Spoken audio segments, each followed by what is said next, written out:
Super সম্মেলন ছিল ঘোষিত, শিক্ষামন্ত্রী ব্রাত্য বসুর যাওয়াটা ছিল ঘোষিত। সেখানে পরিকল্পিতভাবে শিক্ষামন্ত্রীর উপর আক্রমণ করা, সম্মেলনটা বানচাল করার জন্য অ্যাটাক করা। ওরা গুন্ডা, ওরা দুষ্কৃতী। এর আগে তো দেখা গেছে উপাচার্য গোপাল সেনকে তো হত্যা করা হয়েছিল বিশ্ববিদ্যালয়ের মধ্যে। কে দায়িত্ব নিতেন তখন? দুদিন আগে থেকে ওখানে পোস্টারিং হয়েছে, হোয়াটসঅ্যাপ গ্রুপে হয়েছে, বিক্ষোভ দেখাতে হবে, গন্ডগোল করতে হবে। আর তারপর গাড়ির সামনে শুয়ে নাটক। এটা কথা হলো একটা? বলছে গাড়ি পিষে দিয়ে গেছে, পিষে দিয়ে গেছে, পিষে দিয়ে গেছে। এক্সরে রিপোর্টে কোনো ফ্র্যাকচার নেই। ইয়ার কি হচ্ছে? মাও, নকশাল, সিপিএম, বামেদের যত রকম গোষ্ঠী আছে এক হয়ে এই ধরনের ন্যাক্কারজনক এই বিশৃঙ্খলা তৈরি করতে নেমেছে। যারা হামলা করেছে একটা একটা করে গ্রেফতার করে আনা উচিত। মানুষের খাতে কাল দেখেছেন যাদবপুরে ওই চারগুছি ছেলে মেয়ে বসে বড় বড় কথা বলছিল, অবরোধে বিরক্ত হয়ে মানুষ তাদের তুলে দিয়েছে, ঘাড় ধাক্কা দিয়েছে কালকে এই অবরোধকারী সিপিএম আর এসএফআই কে পাবলিক। বাংলায় কোনো রকম ধর্মঘট চলবে না। দুই, আগামী কাল থেকে উচ্চ মাধ্যমিক পরীক্ষা শুরু হচ্ছে।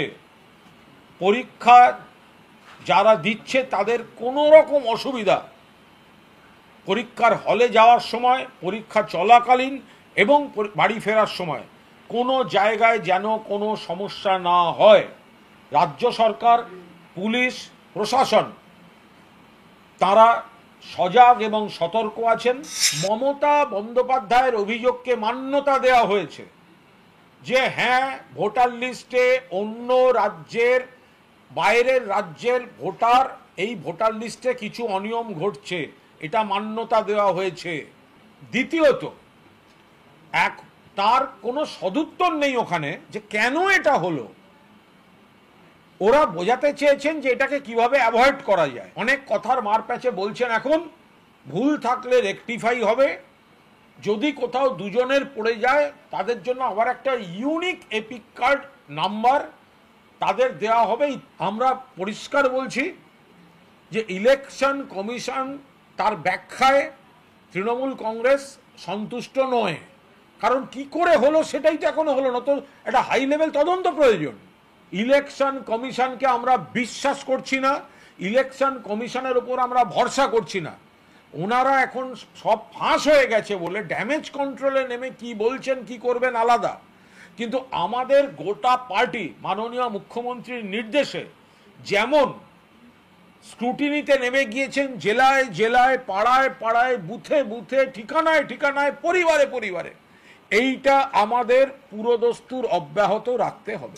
ওদের অন্য রাজনৈতিক দলের কেউ ঢুকতে পারবে না। ভেবেছেটা কি? ভেবেছেটা কি? বাড়ি ফিরবে না? কোন পাড়ায় থাকে, কোন বাড়িতে থাকে, প্রত্যেকটা মেপে রাখা হবে। কিন্তু তৃণমূলের কোনো ছেলে, কোনো কর্মী তাদের কোনো রকম অনিষ্ট করবেন না। শুধু ওর বাড়ির বাবা মাকে বুঝিয়ে বলবেন আপনার ছেলে ওখানে পড়াশোনা করতে যাচ্ছে না, গুন্ডামি করতে যাচ্ছে, বুঝিয়ে বলুন। এখনো চোখ তুলে তাকায়নি বলে সিপিএম এখনো বড় বড় কথা বলছে। 2011 সালে মমতা বন্দ্যোপাধ্যায় পরিবর্তনের পর রবীন্দ্রসঙ্গীত শুনিয়েছিলেন বলে না, এখনো পর্যন্ত তৃণমূল সেই ধৈর্যটা রেখেছে। রবীন্দ্রসঙ্গীতের পরিস্থিতিটা চলছে বলে সিপিএমের এই সমস্ত বড় বড় কথাবার্তা, কুৎসা, এই হামলাগুলো এখনো চলছে।